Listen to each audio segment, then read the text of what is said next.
This now brings me to my part of today's presentation. I'll be running through the key fund updates across the suite of funds. I'll be talking through the fund performance, an update on the likely distribution rates, unit prices. I'll touch on some of the upcoming liquidity events, and I'll go through in a little bit more detail some of the funds to provide you with key things that we think are important for investors to know. The slide up there on the screen, what this shows you is how our funds have performed versus the benchmark. So the blue bars are the respective fund performance on a per annum return basis, and the grey bar is the benchmark. In our case, the benchmark is the MSCI Wholesale Fund Index.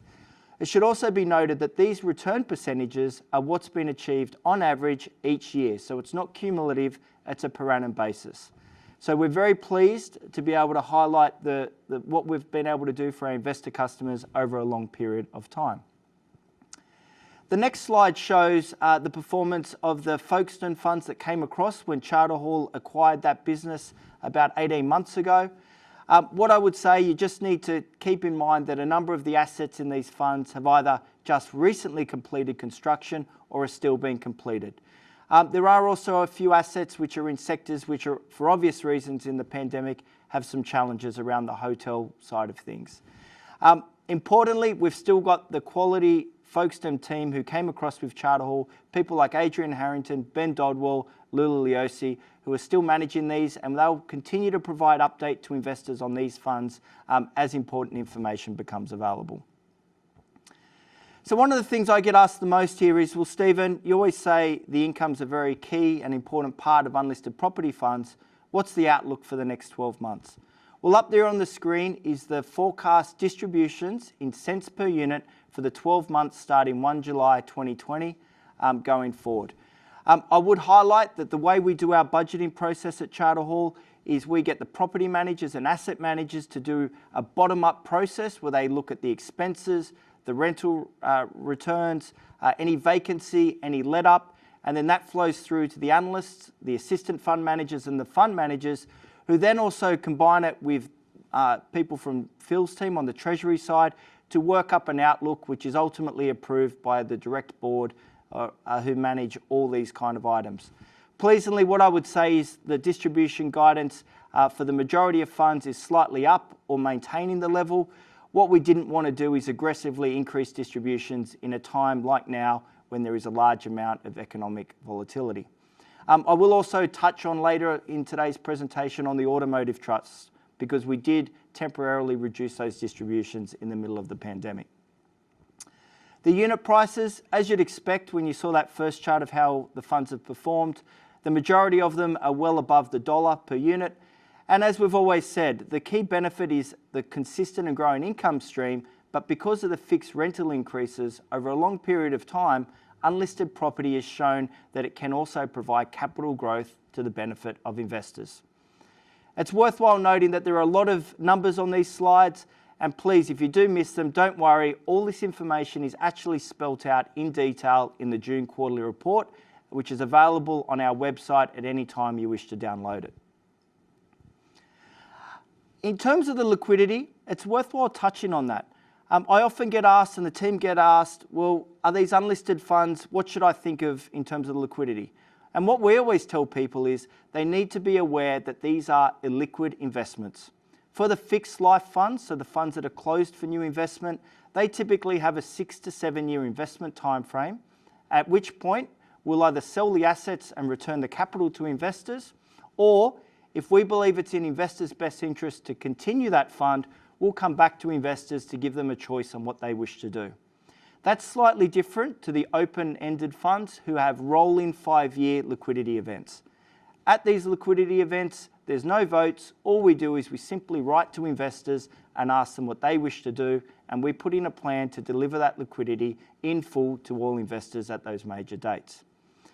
It's also worthwhile mentioning we do offer limited liquidity for the open funds. So funds like DOF, PFA, DIF4 and DCSF have limited liquidity on a regular basis, but the key word here is limited.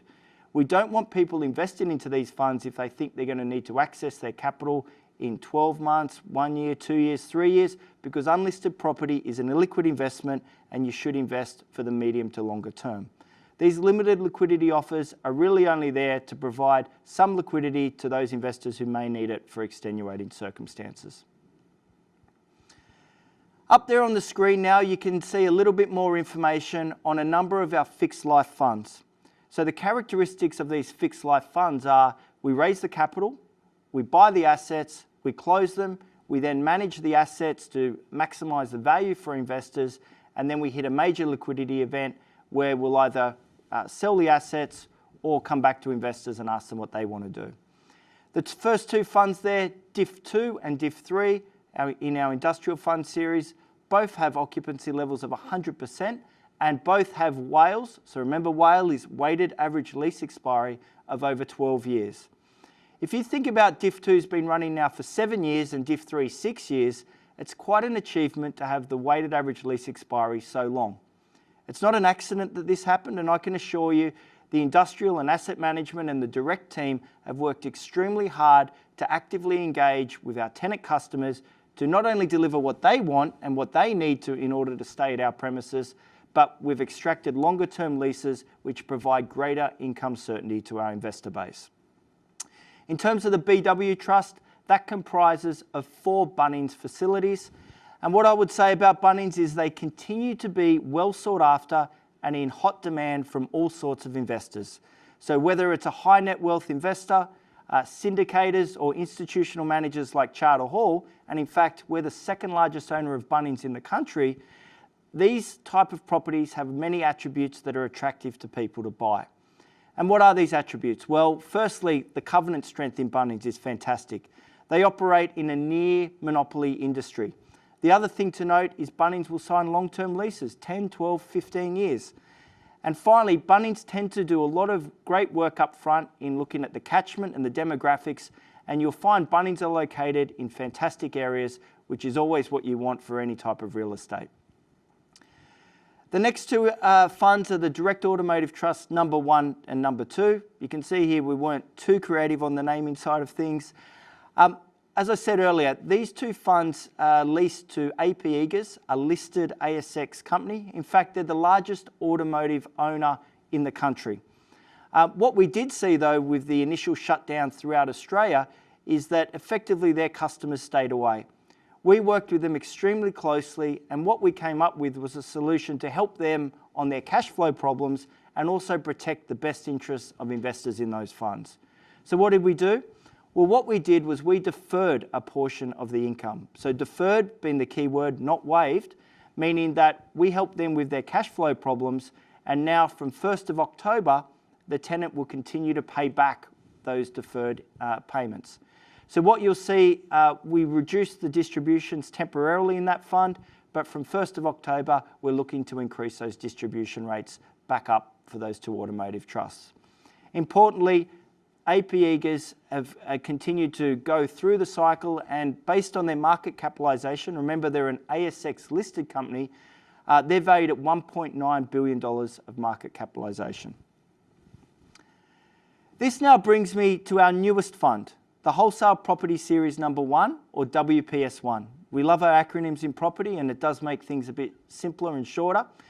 There's a couple of things that I'd encourage you all to be aware of. Firstly, this fund is only available to sophisticated and wholesale clients as defined by the corporations law. It has a very high minimum investment amount of $250,000. But why did we do this fund? Well, we believe this provides access to some of Charter Hall's best investment ideas. This fund will invest into wholesale funds managed by Charter Hall, as well as investment partnerships, which are supported by some of the biggest real estate investors in the country. So what we've done here is we've made available to our high net wealth clients funds which, in the case of wholesale funds, you usually need $10 million as a minimum investment, or for the partnership funds, $100 million plus, but we've made them accessible to clients of ours by bringing down the entry point. Importantly, and you'll see with all these upcoming slides, the tenant quality is a key focus of everything we do at Charter Hall. The top tenant there being Bunnings, Woolworths, Government, Coles and Inghams, the 5 tenants comprising 37% of the net income. I'm sure some of you may have questions around any rent relief that we've had to give, And what I would say here is rent relief only applies if the tenant's a small or medium enterprise. If you're a large corporate or a government entity, the code doesn't apply and they've got strong balance sheets, meaning that they've continued to pay the rent and going through all this economic volatility. The Direct Office Fund, well, this is the fund that's been going for a long time. It's $2.3 billion. In effect, it's our flagship fund. And what you'll see with our office funds is we focus on very high levels of occupancy, long-term leases, so in the case of DOF, an average weighted lease expiry of 8.1 years. And again, the tenant quality. You can see there the top 5 tenants: government, federal and state, APRA-regulated banking entities such as Suncorp Bank, Westpac, Coles, as well as Western Sydney University, one of the least impact universities from the foreign students not being able to come in. Those top 5 tenants account for 61% of the rent roll in the Direct Office Fund. And in a few slides further on, I'm going to show you the lease expiry profile of not only DOF but of PFA and explain why we've set it up like that, and importantly, why that's a benefit for investors in these funds. The PFA fund, again, it invests into the office sector, but has a slightly different mandate to DOF. Whereas DOF will focus on CBD markets, PFA will also pick up a lot of metropolitan markets. But importantly, the focus on tenant quality, lease term, occupancy does not change across our funds. You'll see here the top 5 tenants, 80%. In fact, the top 3 being federal and state government, American Express and Horizon, a top ASX 50 company, account for around 65% of the income. You can see here as well the occupancy rate, 99%, well in excess of all Property Council of Australia benchmarks. And the other thing I've been asked about is what does it mean for demand and supply and the vacancy rates in the Australian office markets? Well, what I would say is the Sydney and Melbourne markets, being the 2 largest, actually entered the pandemic in the lowest vacancy rates in the last 30 years. So what it's meant is even though vacancy has jumped up, it's expected to only come in around 7.5%, which is still slightly under the long-term average. So we've entered the current economic cycle in a very strong position in those 2 markets. So this is the chart I was telling you about. What this shows is the blue bars are the Direct Office Fund lease expiry based on net income by year, and the grey bars are the PFA fund. The key takeaways here is over 70% of the income based on the tenant and the lease expiries don't happen for over 7 years. You can see here, even the current vacancy is extremely low. Well, why is that important?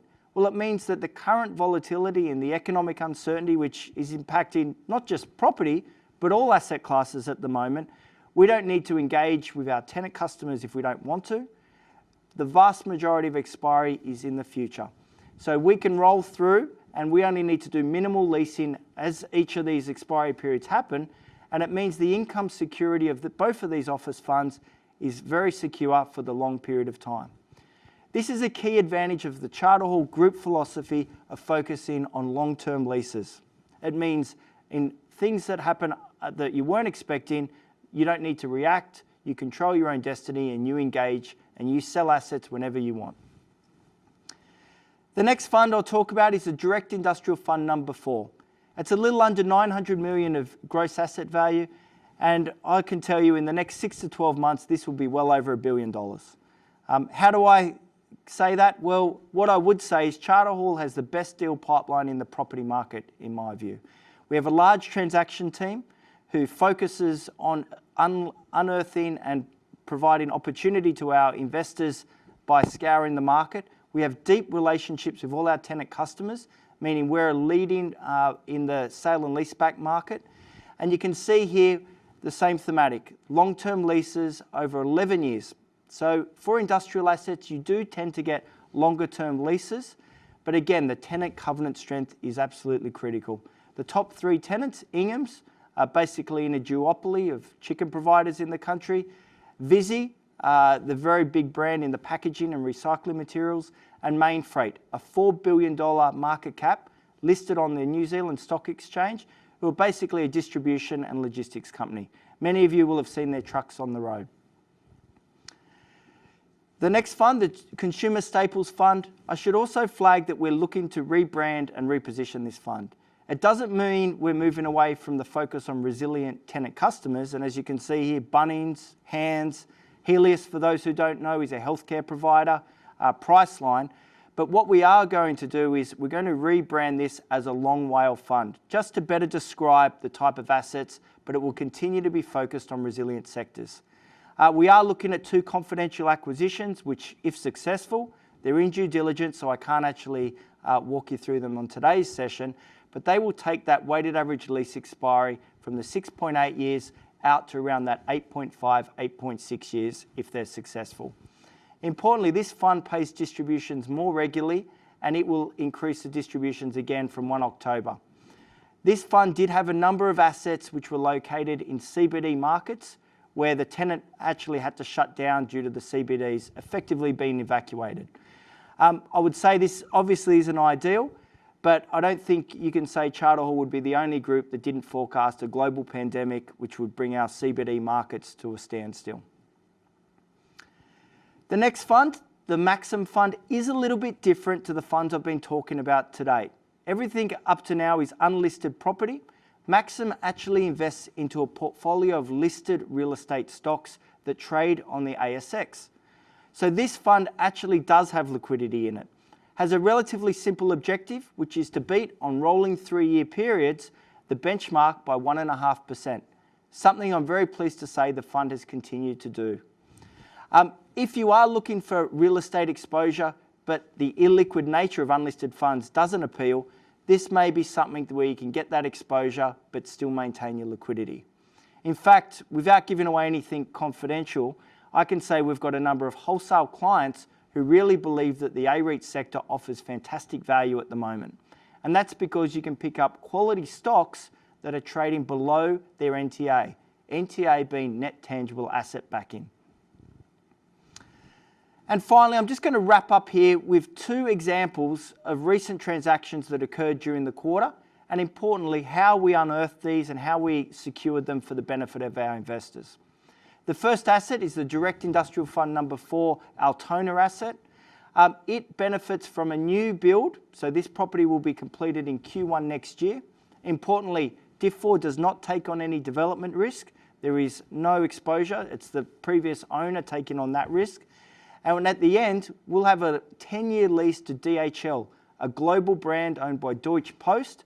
And this is exactly the kind of logistics and distribution facility that continues to be in strong demand from Australian investors as well as some of the largest global investors. PFA made an acquisition out at Westmead in the healthcare and medical hub. That property benefits from a 10.4-year average lease term, will be 100% occupied on completion, and has the anchor tenants being the Western Sydney University as well as the CSIRO Government Scientific Research Centre. How did we unearth this one? Well, through other opportunities. So Direct Office Fund has a Parramatta asset leased to Western Sydney University. Western Sydney Uni had this land and they wanted to engage with parties that they know they can work with, and they approached us. And through the collaboration with that key tenant customer, we've been able to work with them and build a new building which benefits from lower capital expenditure, long-term leases, and some fantastic tenant covenants. I've now just put up here on the slides the key team members, the investor relations team from the Direct business. Their contact details are there. I know I've gone through a lot of information. We've got many funds and limited time.